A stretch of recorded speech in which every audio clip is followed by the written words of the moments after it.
Bam! Welcome back, my friends, lovers of military surplus, of gear, and of course, enjoyers of outdoor good times. Today, we are going to talk about the infamous, the notorious, the Mosin-Nagant, particular the M44 carbine, in particular this Hungarian M44 carbine. And this is an actual surplus rifle.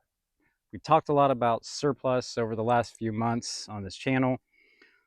You can argue whether or not this constitutes as military surplus, but the fact of the matter is the Mosin-Nagant has long been regarded as a military rifle used in multiple conflicts: World War I, World War II, many conflicts beyond. It was, of course, invented in 1893 in Russia and was the main implement of the Russian and Soviet army for a number of years. So I did you a little bit of a disservice yesterday. We did a whole video on pawn shop finds, on gear pawn shop finds, and I forgot to include my original pawn shop gun. This too, like the shotgun we discussed in yesterday's video, was purchased on 11th Street in Rock Island, Illinois, many years ago from a pawn shop. And I want to say maybe 2017 is when I bought this rifle for around 150 bucks. It's in really decent shape. This is the sling configuration that it came with. This is exactly as I bought it that exact same day. And I haven't really had a lot of chance to spend a lot of time with it over the years, quite frankly. And I got to thinking about military surplus rifles and started looking at my archives, my collection. I was like, hot damn, I have a really spicy tamale there that I'm not even talking about. So we're going to look at this up close a little bit because this is really a really cool rifle. Now, apart from the fact that this is a Soviet design, this one in particular is Hungarian. I was able to trace the actual information that is on the receiver here. Now we're going to look at this up close.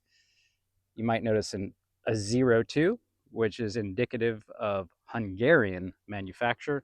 You have the year 1953.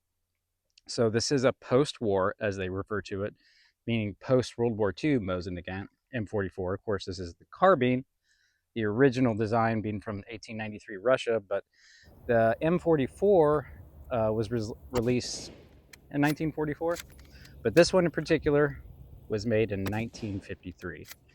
And I actually went down to the shop today and hung out with my boys down there, my dudes, and we talked about this and we chalked actually the serial number there and chalked some markings there, which some of them you can make out, some of them you can't. But overall, this thing's in great shape. The action, or the bolt, is smooth enough to be operational. I've seen worse out there in videos, and you'll see in some of the footage how we struggled a little bit because of the nature of this being wood, and just it gets really hot down here in sunny Florida. I mean, we're pushing 6 o'clock here, and we maybe cooled down 10 degrees, but at the range today it was hot and sweaty, so I was having trouble manipulating it, and it actually slipping out of my hands a lot. So I eventually put on gloves, and that helped a little bit. But let's talk a little bit about this particular rifle. So you may notice that they took the time to put the serial number in multiple places. You have it on the receiver, you have it there, kind of next to the bolt on the receiver. You have it on the steel butt plate. You have it etched on the bottom of the integral magazine, which, by the way, this is a 5-shot integral magazine, 7.62 by 54R, as far as the actual caliber and cartridge. And we'll talk about that here in a minute. I don't know the wood of this at this particular time. I've seen many different examples of different types of wood and haven't been able to research what exactly the Hungarian used wood was yet. But it's got a front sight that is drift adjustable, and then it's got the rear sight here, which has kind of a cool multi-range application. You can put it at battle 0 there, and adjust it all the way up to 1,000 meters using this little adjustable deal here. You can see how that adjusts itself accordingly. Isn't that cool? The trigger was super silky smooth, and overall, we have some specs here. Which, by the way, I printed out all these specs at work in a nice color printout, but then I left it on the printer, which is going to be funny at my drug development job tomorrow when somebody picks up the Mosin M44 printout from the computer. But those that are curious about the specs, again, this is a Hungarian-made 1953 Mosin M44 carbine, weighing in at 9 pounds, which is 4.1 kilograms. Overall length is 40 inches, which is around 101.6 centimeters. The barrel length is 20 1/4 of an inch. So proper real rifle length barrel there. Rifle length rifle. Imagine that. Stock length is 36.5 inches, which comes out to 92.7 centimeters. The groove diameter, which I thought was kind of an interesting spec on particularly the Hungarian M44, is 0.311 inches. It's got a sight radius of 16.5 inches or 41.9 centimeters accordingly. So those were just some notes I took on this particular rifle. Apart from that, one thing that I think is particularly cool that I appreciate about this being, kind of a blade hand-to-hand fighting guy is that this has the built-in bayonet. And there's some special aspects about this bayonet which I want to talk about. And the way you deploy it is you basically pull down, pull it out, then you got to pull down again, push it up, and it basically engages on the barrel there. See that? Can you imagine doing number 5 with that, thrusting through another man? That's a pretty gnarly concept to ponder, especially if you consider the style of bayonet. Now, my other bayonet is an Ontario M7 meant to go on the end of my A2 style America's rifle, my ARs, but this has 4. It's the star pattern. It's basically the way they designed this bayonet is that if you stuck this into a man with those 4 points of intersection there, it would be relatively difficult to stitch that up. I can only imagine what a field medic would have to deal with a man that was bayoneted with something like this. But really gnarly looking bayonet. Maybe in the future we'll do more M44 videos, because again, this is my first time really spending some time with this, some intimate time with it, and I could really see this being a serious battle implement, especially for back in the day. In your modern warfare landscape, bayonets are arguably, I've talked about this before, depends on the context and the setting, bayonets are arguably not as useful in the modern warfare landscape, but I think the modern warfare landscape is going to evolve real quick and real fast in some places pretty soon. But we're not here to talk about that today. We're here to talk about the Mosin-Nagant M44 carbine rifle. So apart from that really cool bayonet design, another notable feature, of course, is this does have the built-in cleaning rod. And even though this is the Hungarian M44, from what I've read, this is pretty much almost identical to the Russian or Soviet setup. So, so the M44, true surplus rifle. I don't know what these are going for in 2025 to go buy one. I've seen a lot of videos that talk about the relevancy of the M44 in the 2025 landscape. Now, you could break that out into several layers. The first layer just being the relevance of a bolt gun in 2025. I'm of the mind that they're not as relevant. I'm of the mind that you're not going to do too well with a bolt gun in a belt-fed war. And that's not my words. Those are words based off a mentor that I've had for several years. But to give you a clue of where I'm at, my current SHTF, Teotihuacan, whatever you call it, Armageddon setup. My long range setup looks much different, as my long range setup is not a bolt gun. My long range setup is actually a semi-auto. This is my DD5 V5 6.5 configuration with the Pulsar Trail thermal on it, with the 7.62 Ventum can. And that is probably a little bit more high tech and in line with the philosophy of modern gun gear. But we're talking about a surplus rifle right here. But 6.5 Creedmoor, obviously a little bit of a spendy option for long range, but what isn't in this day and age? Is 308 cheap? Is 30-06 cheap? Hell, is 300 blackout cheap?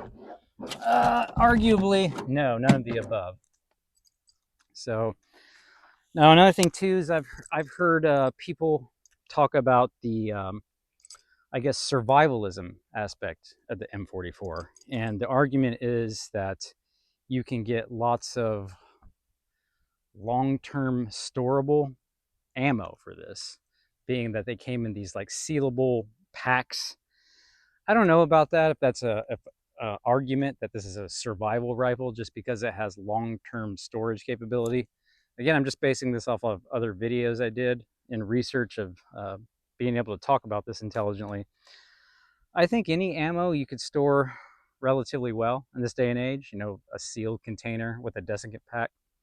So I don't know, 5-shot bolt action, or excuse me, a 5-round capacity magazine bolt action rifle. I don't know if I would say that's an adequate survival rifle in 2025. Now, better than nothing? Absolutely. But cool factor, of course, is past 100 on these old guys. So now I did want to go ahead and talk about the caliber slash cartridge, being that this probably is the largest bullet, the largest cartridge of anything that I shoot. And I have some examples here. So this is the 7.62 by 54R, R being rimmed cartridge. You see the rim on that, the way that sticks out, which makes it a totally different animal when it comes to the stripper clips. Again, I'm not going to go into that in this video, but 7.62 by 54R is a big old bullet with a big old rim on it. Comparison to the 308 or 7.62 by 51. Look how much cartridge we have on that as far as size. Compare that to a 6.5 Creedmoor. It's a 6.5 Creedmoor right there. Compare that to a 5.56 or 223. I mean, look at that. That's a tiny little round compared to the rest of these, especially the 7.62 by 54, which is funny because, you know, when it comes into the modern discussion on what should be allowed for people to have, everybody talks about this. But there's really no discussion on this, which is kind of comical to me. But the 7.62 by 54R in today's modern landscape is kind of an interesting thing, being that you could argue the efficacy of the 7.6 or the Mosin-Nagant in the modern era, but there is currently belt-fed options that use 7.62 by 54R. Interesting round. This one in particular comes from Tola. We bought a good little amount of this back in the day when I bought this. Again, this was 2017. So you can think about what was available as far as imports and cost in 2017 compared to now. It's a little bit different in this day and age. So the Mosin M44, Mosin-Nagant M44 carbine is a pretty cool niche rifle at this point in 2025. If you're a collector, just a guy that's into different guns and gear, surplus, I definitely recommend this is something to hobby up if you're in the position to be having disposable income at this point to even do such things. Many are not, including myself. This, of course, is a relic from, I mean, it's a Safe Queen from the archive. But I figured I'd go ahead and share, being that we omitted this from yesterday. to my great air. And it's a fun rifle, and I had a lot of fun shooting it today, especially with the potential for fireballs that this thing commands. I mean, it really shoots out some blasts. A lot of people talk about its, shoulder impact, and you know, shooting rifles, as a man, as a well-built man, uh, it was pretty light in my opinion.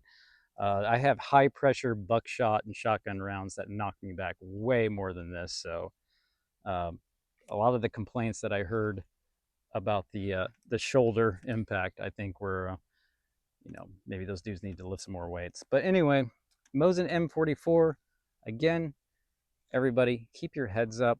Try to maintain a positive attitude and be a beacon of light for those around you. Try to be kind to others. This is something every day that I struggle with out on the road. I see stupid people, and I don't even like calling them stupid.